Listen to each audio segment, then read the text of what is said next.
안녕하세요, 쿠키입니다. 이 건물은 바로 조경철 천문대입니다. 제가 딥스카이를 자주 찍으러 오는 곳이기도 하고요. 딥스카이가 꼭 아니더라도 천체 관측을 하고 싶거나 아니면 행성을 관측하고 싶을 때 종종 찾는 곳입니다. 여기는 해발 1000m가 넘는 곳이기 때문에 대기층이 얇아서 천체 관측을 하기에는 매우 좋은 조건을 가지고 있는데요. 그리고 수도권과도 가까워서 1시간 반 정도면 금방 도착할 수 있다는 장점도 있습니다. 마침 오늘 백조자리 근처를 지나고 있는 혜성이 하나 있다고 합니다. 그 이름은 바로 12P 폰즈 브룩스 혜성. 이 혜성은 71년을 주기로 태양 주변을 공전합니다. 여전히 태양에 가까워지고 있으며 지구를 기준으로는 올해 6월 2일에 가장 밝게 볼 수 있을 것으로 기대하고 있으니 이날은 꼭 놓치지 말고 폰즈 브룩스 혜성을 찾아보면 좋을 것 같습니다. 지금 보이는 바로 이 사진의 중앙부, 살며시 녹색으로 보이는 이것이 12P 폰즈 브룩스 혜성입니다. 굉장히 작게 찍혔죠. 그런데 사실 저는 오늘 여기에 혜성을 찍으러 온 것이 아니었습니다. 진짜 타겟은 바로 이 사진 우측 하단에 있는 바로 이 하나처럼 보이는 두 개의 별입니다. 밤하늘에 셀 수 없을 만큼 많은 별들 중 마치 하나처럼 보이는 이 작은 두 개의 별이 우리의 우주를 이해하는 엄청난 단서를 제공했다는 사실을 여러분은 이 영상 한 편을 통해 알게 될 것입니다. 삼각형은 세 점, 그리고 이 세 점을 잇는 세 변으로 이루어져 있는 도형을 말합니다. 여기에서 두 변 사이에 벌어져 있는 정도를 각도라고 하죠. 모든 삼각형은 세 변과 세 개의 각도로 이루어져 있습니다. 그런데 이 삼각형들 중 하나의 각이 90도로 이루어진 삼각형이 있습니다. 이것을 우리는 직각삼각형이라고 부릅니다. 직각삼각형은 여타 다른 삼각형들과는 다른 독특한 특징이 있는데요. 그것은 바로 삼각형의 높이를 결정하는 성분이 하나의 변으로 나타난다는 것입니다. 그래서 이 우뚝 솟은 변을 높이라고 부릅니다. 사정이 이렇다 보니 삼각형 전체를 받치는 변과 기울어져 있는 변에도 이름이 붙어 있죠. 이들을 각각 밑변 그리고 빗변이라고 부릅니다. 여기에서 잠시만 밑변과 높이의 비율을 조절해 보면서 밑변과 빗변 사이의 각도가 어떻게 변화하는지 주목해 보겠습니다. 편의상 밑변과 빗변 사이의 각도를 세타라고 부르겠습니다. 밑변과 높이의 비가 1:1이라면 직각삼각형은 이와 같은 모양을 가질 것입니다. 만약 밑변의 비율이 높이보다 커지면 커질수록 각도 세타는 줄어들고 반대로 높이의 비율이 밑변보다 커지면 커질수록 각도 세타는 점점 커지는 것을 알 수 있습니다. 그런데 만약 어떤 직각삼각형의 밑변과 높이의 비율을 단순히 직각삼각형의 각도가 얼마인지만을 가지고 알아낼 수 있다면 어떨까요? 그럴 수만 있다면 너무나 높아서 도저히 실제로 잴 엄두가 나지 않는 건물의 높이를 단순히 건물의 바닥으로부터 꼭대기까지의 내가 바라보는 각도가 얼마인지를 아는 것으로 계산해낼 수도 있을 것입니다. 그리고 우리는 이미 이 엄청나게 강력한 도구를 가지고 있습니다. 우리는 그것을 이렇게 부릅니다. 그 의미를 풀어보자면 탄젠트 세타는 각도 세타만큼 기울어진 직각삼각형의 밑변과 높이의 비율을 말합니다. 삼각형의 비율로 만들어졌기 때문에 줄여서 삼각비라고도 부르죠. 그런데 삼각비는 탄젠트 말고도 빗변과 높이의 비율을 나타내는 사인, 마찬가지로 빗변과 밑변의 비율을 나타내는 코사인도 있습니다. 천문학에 관심이 많았던 고대 바빌로니아, 고대 이집트, 그리고 고대 그리스의 수학자들은 하늘을 연구하기 위한 도구로서 삼각형이 만드는 비율의 특징을 연구했습니다. 그들에게 하늘은 관찰자를 기준으로 만들어진 반구형의 공간으로 이해해 볼 수 있었고 이 반구를 평면으로 나누면 반원의 모습을 띠고 있습니다. 하늘의 별들을 잘 이해하기 위해서는 각각의 별들이 하늘의 어느 위치에 자리 잡고 있는지를 기록할 필요가 있었고 이를 위해서는 별들 사이의 거리를 재는 정밀한 방법이 필요했을 것입니다. 그래서 그들은 생각했습니다. 별들 사이에 떨어진 거리를 어떻게 하면 가장 잘 기록할 수 있을까? 그래서 그들은 하나의 묘수를 떠올리는데요. 그 묘수는 바로 각도로서 그 별에 떨어진 위치를 기록했던 것입니다.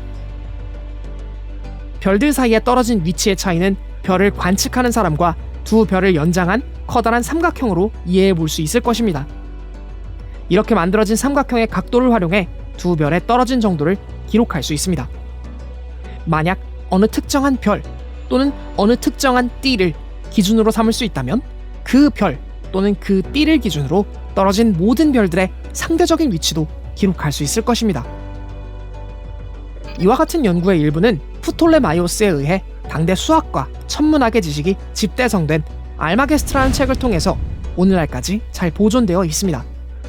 다만 삼각비가 이때 탄생한 것은 아니고 삼각비의 모태가 되었던 현의 표라는 개념의 형태로 먼저 발전하였습니다. 이것을 근본으로 하여 후대의 수학자들은 보다 더 다양한 상황에서 활용할 수 있는 오늘날의 삼각비를 만들어냈습니다. 각을 이용해서 길이를 잰다는 생각. 이 생각은 생각해보면 해볼수록 정말 놀랍고 현명한 방법인 것 같습니다. 저는 이 방법을 이용해서 직접 제가 서 있는 이곳으로부터 제2 롯데타워까지의 거리가 얼마나 되는지를 측정해 볼 것입니다. 먼저 선 상태로 팔을 쭉 뻗습니다. 뻗은 방향에서 가까운 쪽에 눈을 뜬 채로 손목을 앞으로 젖혀 새끼손가락을 펴면 그때의 새끼손가락이 차지하는 길이만큼의 각도가 대략 1도 정도가 됩니다. 옆에서 보면 바로 이 각도인 것이죠. 약지와 중지, 검지를 모은 길이의 각도는 5도 정도, 움켜진 주먹은 약 10도 정도를 차지합니다. 새끼손가락과 검지를 최대한 펼치면 약 15도 정도가, 새끼손가락과 엄지를 최대한 펼치면 약 25도 정도가 됩니다. 이것을 활용해서 대략적으로 제2 롯데타워의 겉보기 크기가 손으로 측정한 각도만큼으로 가려지게 된다면 그때에 해당하는 각도의 탄젠트 값을 활용하여 내가 서 있는 위치가 대략 제2 롯데타워로부터 얼마나 떨어져 있는지를 구할 수 있습니다. 제2 롯데타워의 높이는 554.5m라고 하니 554.5m의 탄젠트 각도 값을 나눠줌으로써 거리를 구할 수 있습니다. 방법을 알았으니 실제로 해볼 차례입니다. 여기는 서울숲 공원 근처입니다. 세 손가락 안으로 제2 롯데타워가 쏙 들어오는 것을 확인할 수 있습니다. 측정각이 약 5도이니 타워로부터는 대략 6km 정도 떨어져 있겠군요. 여기는 수서역에 있는 주차장입니다. 건물 사이에 가렸지만 지면까지 고려하면 대략 주먹쯤으로 롯데타워가 가려질 수 있을 것 같습니다. 측정각은 약 10도, 그렇다면 약 3km 정도 떨어져 있다는 것으로 생각해 볼 수 있겠네요. 여기는 올림픽공원의 잔디마당 근처의 어느 산책로입니다. 검지와 소지를 쫙 편 길이만큼으로 타워가 들어오는 것을 확인해 볼 수 있는데요. 그렇다면 측정각이 약 15도라는 뜻이니 약 2km 정도 떨어져 있겠군요. 올림픽공원 평화의 광장 근처로 오니 잔디마당에서보다 조금 더 타워에 가까워져서 엄지손가락까지 사용해야만 타워가 딱 들어옵니다. 측정각 약 25도, 1km 근처로 접근했습니다. 단순히 팔을 뻗고 손을 어떻게 만드느냐에 따라 지금 제가 제2 롯데타워로부터 얼만큼 떨어졌는지를 알 수 있다는 사실은 매우 유용한 것 같습니다. 그런데 이 방법에는 단점이 있습니다. 그것은 바로 제2 롯데타워가 얼만큼의 높이를 가지고 있는가를 알아야 한다는 것입니다. 그리고 우리는 그것을 이미 알고 있기 때문에 롯데타워까지의 거리를 잴 수 있는 것입니다. 그런데 만약 내가 어떤 대상까지의 거리를 측정하고 싶은데 그 대상에 대해서 아무런 정보가 없다면 우리는 그 대상까지의 거리를 어떻게 측정해야 할까요? 방법은 간단합니다. 그 대상을 바라보는 눈을 2개로 늘리면 되죠. 인간을 포함하여 우리가 떠올릴 수 있는 대부분의 동물들은 2개, 드물게는 그 이상의 눈을 가진 것을 확인해 볼 수 있습니다. 오랜 시간 동안 저마다 다른 환경에서 생존에 유리하게 진화하였을 텐데 왜 이와 같은 공통점이 나타날까요? 그것은 추측컨대 눈이 하나 있는 것보다 2개 이상 있는 것이 생존에 조금이라도 더 유리하기 때문일 것입니다. 실제로 2개의 눈은 대상의 심도를 파악하는 것과 큰 관계가 있습니다. 설명을 위해 우리의 눈을 대체할 카메라 2대와 제2 롯데타워의 모형을 준비해보았습니다. 비록 두 카메라가 같은 대상, 제2 롯데타워 모형을 바라보고 있을지라도 왼쪽 카메라에서는 모형이 오른쪽으로 치우쳐지게 나타날 것입니다. 반대로 오른쪽 카메라에서는 모형이 왼쪽으로 치우쳐지겠죠. 만약 두 카메라의 결과를 하나로 이렇게 모으면 모형의 뒷 배경이 각각 치우쳐져 겹쳐서 보일 것입니다. 실험의 결과와 같이 같은 대상이라도 바라보는 위치에 따라 시각의 정보의 차이가 나타나는 것을 우리는 시차라고 부릅니다. 2개 이상의 눈을 가진 동물들은 본능적으로 이미 이와 같은 시차의 정보를 활용해서 눈과 비교적 가까운 대상의 심도를 파악하고 있습니다. 그런데 바로 이 시차와 약간의 수학을 사용하면 정보가 전혀 없는 대상까지의 거리도 알아낼 수 있습니다. 방법은 다음과 같은데요. 먼저 두 떨어진 관측 도구로부터 측정하고자 하는 대상 사이에 연장선을 그립니다. 그리고 두 관측 도구를 잇는 선도 하나 그려줍니다. 이제 대상과 관측 도구를 잇는 선 사이로 수직하며 양쪽을 2등분하는 선을 긋게 되면 좌우로 직각삼각형이 2개가 만들어지는 것을 확인해 볼 수 있습니다. 만약 이 직각삼각형의 각도를 알고 높이를 알 수 있다면 밑변, 즉 대상까지의 떨어진 거리를 알 수 있다는 의미가 되는 것이겠죠. 높이는 두 관측 도구가 떨어진 거리의 반입니다. 각도는 두 관측 도구가 만들어낸 시차의 반입니다.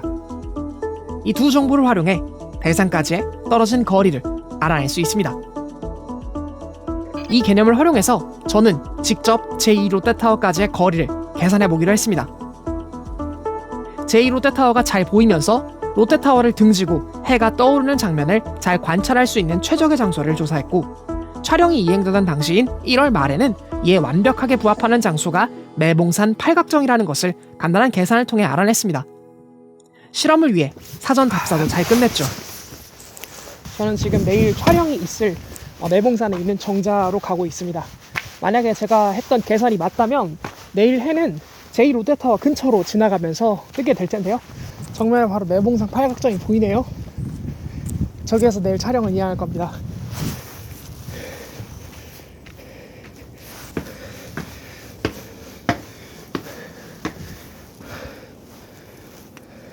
제 계산이 맞다면 저 정면에 보이는 제2 롯데타워를 등지고 해가 일출을 할 것인데요.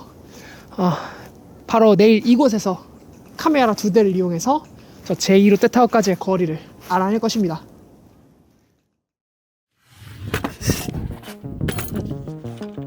다음날 다시 방문한 매봉산 팔각정. 어제 그 자리를 다시 찾아갔습니다. 눈앞으로 펼쳐지는 멋진 야경. 제발 계산이 맞아주길 바라는 마음으로 장비를 세팅했습니다. 이렇게 해서 지금 현재 제2 롯데타워의 촬영 준비가 끝났습니다. 촬영이 진행되고 있는 지금 이 시간은 새벽 6시 29분이고요. 오늘 일출 시간은 7시 19분으로 정해져 있습니다. 이번 촬영의 목적은 뒤에 해를 배경으로 하고 제2 롯데타워가 지금 정면에 보이는 두 카메라 사이로 얼만큼 각도의 차이가 만들어져서 보이나 그것을 알아보기 위해서 진행하는 촬영입니다. 얼만큼의 각도가 틀어지는지를 확인해보면 좋을 것 같습니다. 실험을 위해 저는 350mm의 화각을 가진 2개의 카메라를 준비했습니다. 제2 롯데타워를 좌측에 두고 일출 방향을 한 프레임에 담은 두 카메라 사이의 거리는 114cm. 이제 일출이 충분히 많이 진행될 때까지 기다리면 될 것 같습니다. 곧 있으면 일출이 시작될 것 같은데요. 저도 사실 처음 해보는 거라 제대로 잘 될지는 모르겠지만 한번 해보도록 하죠. 잠시 뒤 제2 롯데타워 오른편으로 멋지게 태양이 떠오릅니다. 와, 눈부시다. 바로 이 태양이 핵심입니다. 이제 떨어진 두 카메라의 셔터를 동시에 작동하도록 하여 서로 다른 곳에서 촬영된 두 장의 사진을 활용해 제2 롯데타워의 시차를 구해볼 것입니다. 네, 이렇게 해서 촬영을 마무리했는데요. 집에 가서 한번 포토샵으로 결과를 보면 될 것 같습니다. 5시부터 올라왔는데 굉장히 춥네요. 자, 네, 촬영은 끝났고요. 이제 포토샵을 활용해서 두 개의 사진을 겹쳐서 시차를 알아보아야 할 텐데요. 거듭 말씀드리고 있지만 태양을 배경으로 한 이유는 지구로부터 태양까지 거리가 약 1억 5천만 킬로미터 정도 되는 엄청나게 먼 거리잖아요. 그런데 카메라는 실제로 떨어진 거리가 1m 내외이기 때문에 그 1m 차이로는 태양을 볼 때 그 어떠한 차이도 만들어낼 수 없는 고정된 배경으로서의 역할을 해줄 수 있다고 저는 판단을 했고, 그래서 태양을 배경으로 하면 시차를 구해내는 것이 매우 용이할 것이다 라는 판단에서 태양을 배경으로 썼고요. 마치 비유하자면 이런 상태로 생각을 해볼 수가 있습니다. 롯데타워가 뭐 여기에 있다고 가정해 볼게요. 그럼 이 롯데타워를 여기에서 찍든 1m 떨어진 이쪽에서 찍든 양쪽에서 분명히 롯데타워는 어느 정도 거리가 가까우니까 시차를 발생시킬 수 있겠지만 여기 위치에 있든 여기 위치에 있든 한 1m 정도 차이는 태양에는 영향을 주지 않을 거라고 생각했기 때문에 그래서 태양을 배경으로 활용해서 롯데타워의 시차를 구한 것입니다. 아이고 어쨌든 구해보도록 하죠.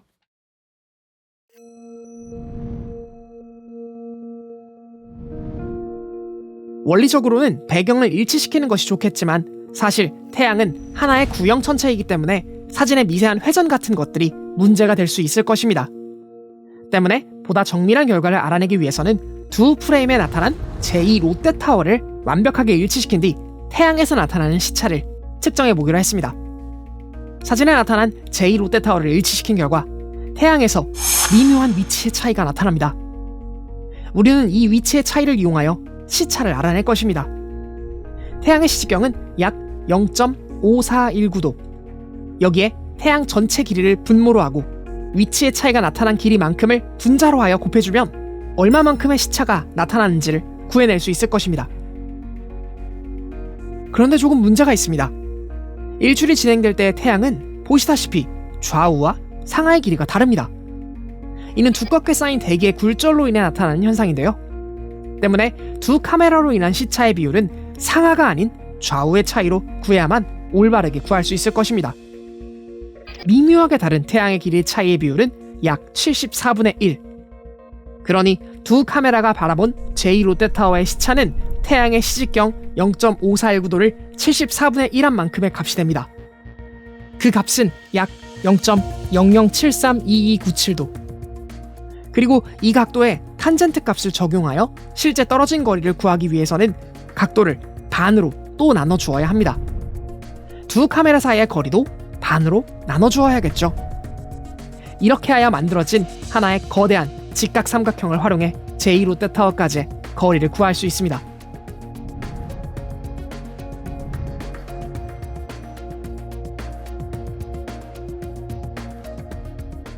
그리고 이 값은 놀랍게도 위성 정보를 이용한 측정 거리와 매우 일치함을 확인할 수 있습니다. 사실 시차로 거리를 측정하는 방법은 중고등학교 과학지식을 공부하는 과정에서 누구나 다 알고 있는 사실입니다.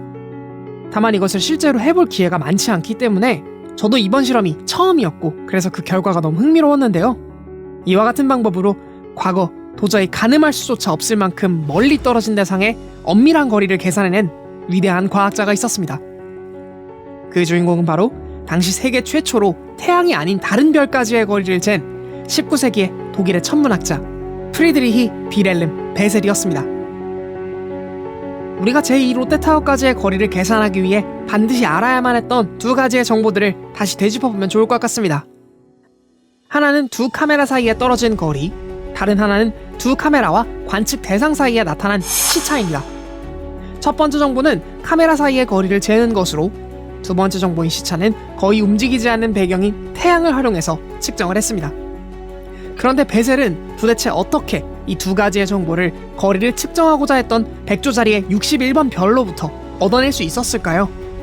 이를 제대로 이해해보기 위해서는 베셀보다 먼저 우리가 살고 있는 우주에 대한 궁금증을 해결하기 위해 연구한 선배 과학자들의 업적을 들여다보아야 합니다.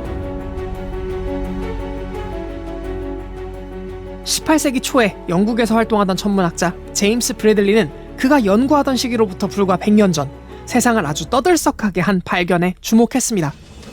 그것은 바로 우리의 우주가 지구를 중심으로 움직이는 것이 아닌 태양을 중심으로 움직인다는 코페르니쿠스의 업적이었죠. 그리고 그는 이 놀라운 사실을 지구상에서 증명할 방법에 대해 고안해봅니다. 그는 생각했죠. 만약 코페르니쿠스의 말대로 지구가 태양을 중심으로 공전하며 그 반경이 약 1억 4,800만 킬로미터에 달한다면 지구가 공전궤도상의 끝에서 끝에 위치해 있을 때 어느 특정한 별 하나를 관측해본다면 그 별을 바라보는 각도의 차이가 발생할 수도 있지 않을까? 그리고 그는 이 관측을 이해하기 위해 거의 정확하게 천정을 향하게 하여 단단히 고정한 망원경을 활용해서 어느 특정한 별 하나를 골라 약 1년간의 그 별에서 나타나는 변화를 들여다보기로 했습니다. 당시에 제임스 브래들리가 시차 관측에 사용한 별은 런던의 천장을 정확히 지나는 육안으로 볼 수 있는 별들 중 하나인 용자리 감마별이었습니다. 약 2.4등급 정도로 밝은 별이기 때문에 이 별은 엘타닌이라는 별칭도 있죠. 그런데 왜 하필 제임스 브래들리는 천정에 있는 별들 중에 하나를 선택을 해서 그것을 왜 관측에 이용한 것일까요? 그 이유는 바로 앞서 실험에서 보여드렸던 것처럼 태양이 일출하는 도중에 타원형으로 보이는 것과 같은 이유에서입니다. 이 두꺼운 대기층에 의해서 별빛이 굴절하면 정확한 위치를 관측하는 데 오차를 줄 수 있기 때문이죠. 가난한 실험을 통해 빛의 굴절이 대상의 위치를 오인하도록 만들 수 있음을 확인해 볼 수 있는데요. 컵을 놓고 동전을 컵 바닥에 둔 다음 동전이 아슬아슬 가려지는 위치에 시선을 놓습니다. 이제 컵에 물을 따르면서 어떤 변화가 나타나는지를 관찰해 봅니다. 물이 차오르자 놀랍게도 동전이 점점 눈에 보이게 되는 것을 확인해 볼 수 있는데요. 원래라면 동전에서 반사된 빛이 컵 벽면에 가려져 보이지 않겠지만 물에 의해 굴절된 빛이 컵 벽면에 가려지지 않는 수면의 위치를 통과해 눈으로 들어올 수 있게 되면서 동전이 보이게 되는 것입니다. 그러나 이렇게 굴절의 효과로 물체의 위치를 보게 되면 그 물체는 본래의 위치와는 다른 위치에 존재하는 것처럼 보이게 될 텐데요. 같은 원리로 천구의 영향으로 별빛이 굴절하여 관측된다면 실제 위치와는 다른 미묘한 차이를 만들게 될 것이기 때문에 이와 같은 효과로부터 자유롭기 위해 제임스 브래들리는 천정의 별을 사용한 것입니다. 그렇다면 그는 처음 관측을 설계한 목적대로 1년 동안 용자리 감마별의 시차 관측에 성공했을까요? 그렇지 못했습니다. 아니, 오히려 그 반대였죠. 제임스 브래들리가 성공적으로 별의 시차를 관측하지 못한 데에는 크게 두 가지의 이유가 있었습니다. 그 첫 번째는 용자리 감마별, 엘타닌은 지구로부터 너무나 멀리 떨어진 거리에 있는 별이기 때문에 지구의 공전 정도로는 시차를 측정해낼 수 없다는 물리적 한계 때문이었습니다. 그리고 두 번째 이유가 매우 흥미로운데요. 바로 이 두 번째 이유 덕분에 제임스 브래들리는 시차와는 전혀 다른 방법으로 지구의 공전을 증명했습니다. 제임스 브래들리의 생각을 들여다보죠. 만약 용자리 감마별이 시차를 발생시킨다면 태양 주위를 도는 지구가 양끝점에 도달했을 때 그 반대 방향으로 시차를 발생시켜야만 합니다. 그런데 이상하게도 실제로 별은 지구가 공전하는 방향에 수직한 위치로 시차를 만들어냈습니다. 게다가 더욱더 꺼림칙한 것은 용자리 감마별뿐 아니라 관측되는 모든 별들이 동일한 수준으로 시차를 만들어냈다는 것입니다. 이것이 만약 시차에 의해서라면 이렇게 관측될 리가 없을 것인데 말이죠. 시차는 거리에 따라 차이를 보일 테니까요. 그러니 이것은 시차가 아닙니다. 그렇다면 이것은 대체 무슨 현상이며 왜 관측되는 것이었을까요?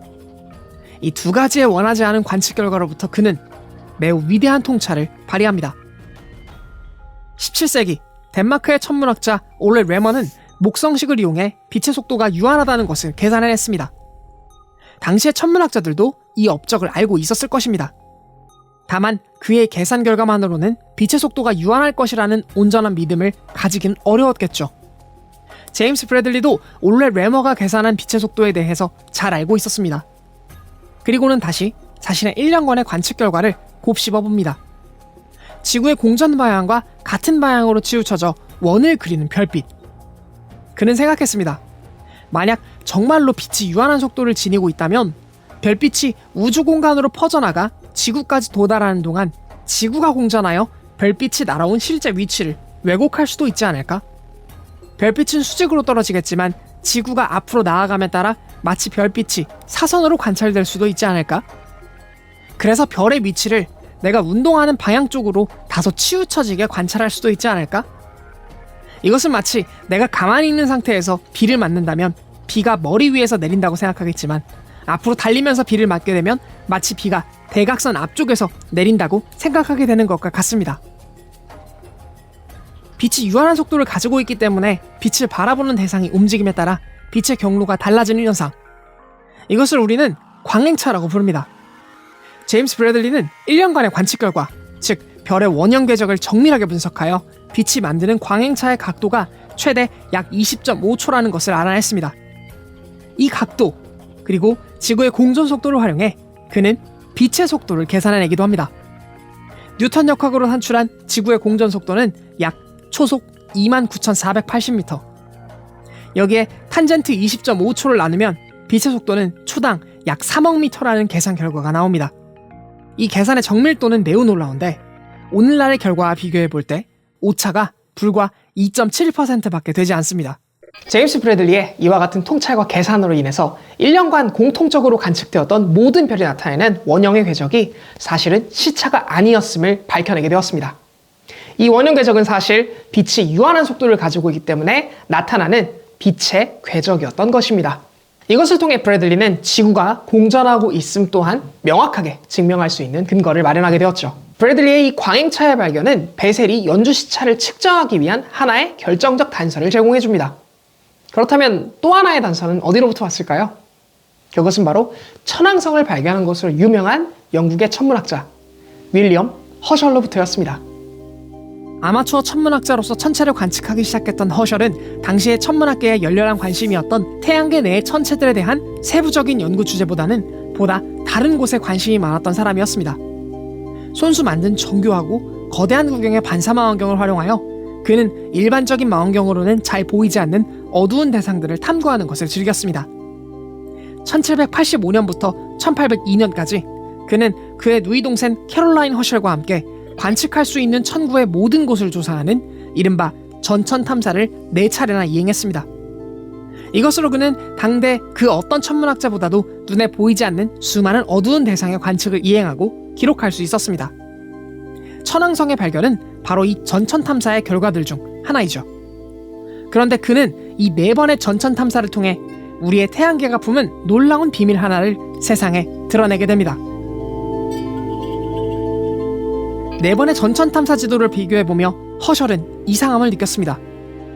같은 위치에 있어야 할 별들이 제각각 다른 속도와 방향으로 아주 조금씩 움직이고 있다는 사실을 알아차린 것입니다. 허셜은 왜 별들이 이런 고유한 운동을 하는 것인지 그 거대한 숲을 바라보았습니다. 별들의 움직임 사이에 어떤 규칙성이 있음을 깨닫게 되었던 그는 코페르니쿠스보다도 더욱더 대담하고 과감한 가설을 제안했습니다. 그것은 바로 우리의 태양계가 사실 우주의 어느 방향을 향해 움직이고 있다는 사실이었습니다.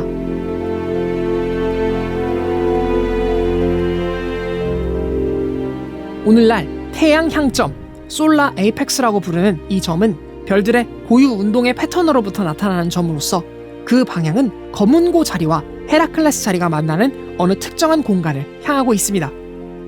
허셜은 이 점을 기준으로 별들의 고유 운동이 상대적으로 뒤로 지나쳐가는 것처럼 보이는 모습을 띈다는 것을 알게 되었습니다. 게다가 이렇게 고유 운동을 만드는 별들 중 2개의 별이 아주 긴밀하게 붙어있는 쌍성도 포함이 된다는 것을 알아차렸죠. 만약 태양계가 어느 특정한 방향으로 이동해가고 있다는 그의 설명이 맞다면 고유 운동의 속도가 비교적 빠른 쌍성을 활용함으로써 그 별까지의 연주 시차를 구해낼 수 있을 것이라는 힌트를 얻을 수 있을 것입니다. 왜냐하면 연주 시차를 구하기 위해서는 그 별이 비교적 지구와 가까우면 좋을 텐데 고유 운동의 속도가 빠르다는 것은 그만큼 그 쌍성이 지구와 가깝다는 것일 테고, 그렇다면 연주 시차가 비교적 크게 나타날 것으로 예상해 볼 수 있기 때문이죠.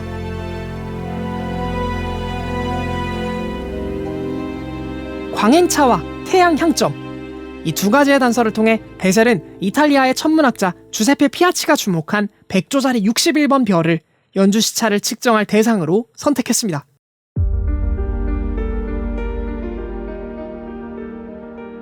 선택의 근거는 다음과 같습니다.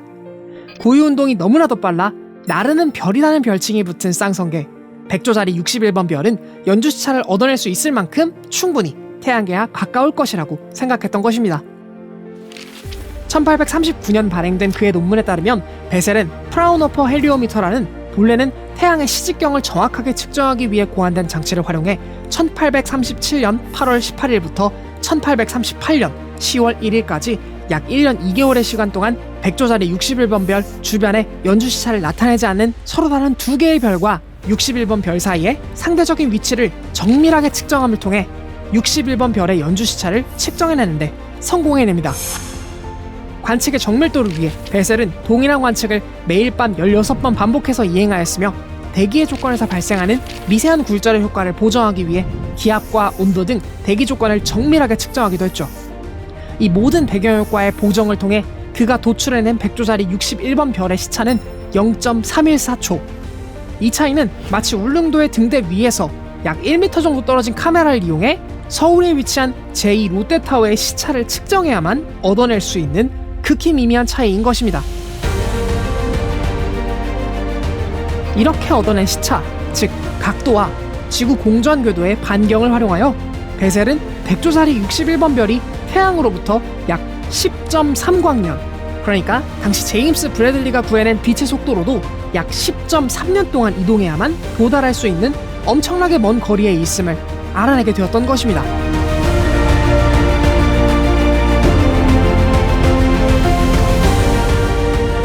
그런데 사실 베셀이 역사상 최초로 연주시차의 방법을 이용해 별까지의 거리를 측정하고자 했던 천문학자는 아니었습니다.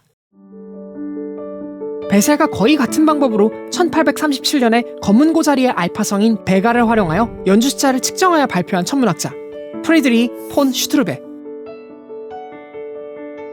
그리고 실제로는 베셀보다도 이른 시기인 1832년부터 1833년 센타우루스 자리 알파별을 활용해 연주시차 관측을 이행했지만 그 정확성에 대한 의구심 때문에 발표를 주저했던 스코틀랜드의 천문학자 토머스 핸더슨이 베셀과 동시대에 나란한 연구를 진행했던 천문학자들이죠. 그러나 최초로 정밀하게 지구로부터 어느 하나의 대상별이 만들어내는 연주시차를 관측했다는 영예로운 업적은 베셀이 거머쥘 수 있었습니다.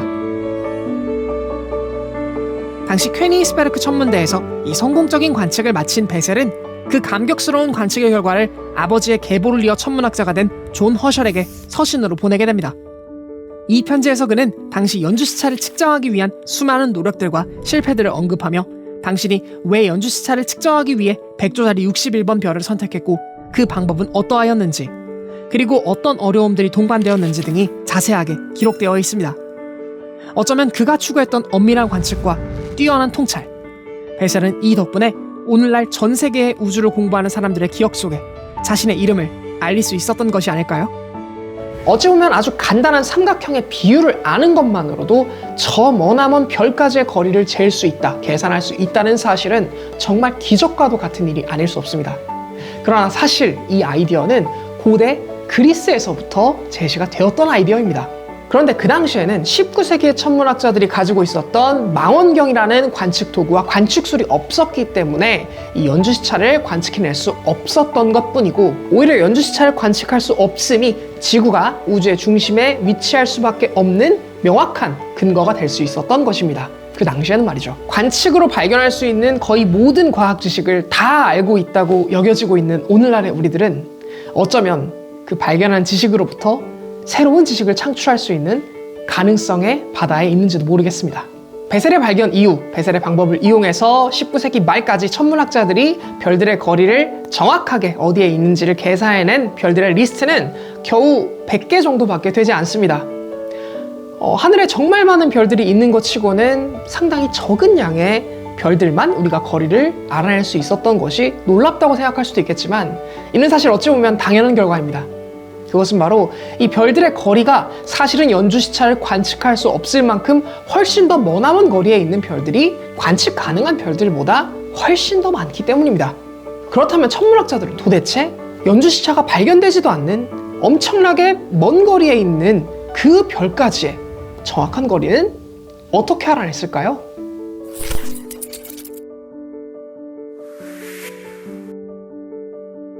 안녕하세요. 과학쿠키입니다.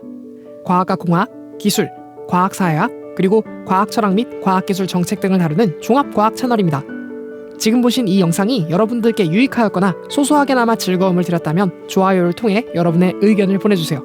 그리고 앞으로도 과학쿠키 채널의 콘텐츠를 계속 만나고 싶으시다면 채널에 구독을 부탁드릴게요. 과학쿠키 채널 운영에 도움을 주고 싶으시다면 설명란에 있는 링크 또는 구독 버튼 옆에 있는 멤버십 가입으로 채널에 후원을 해주실 수 있습니다.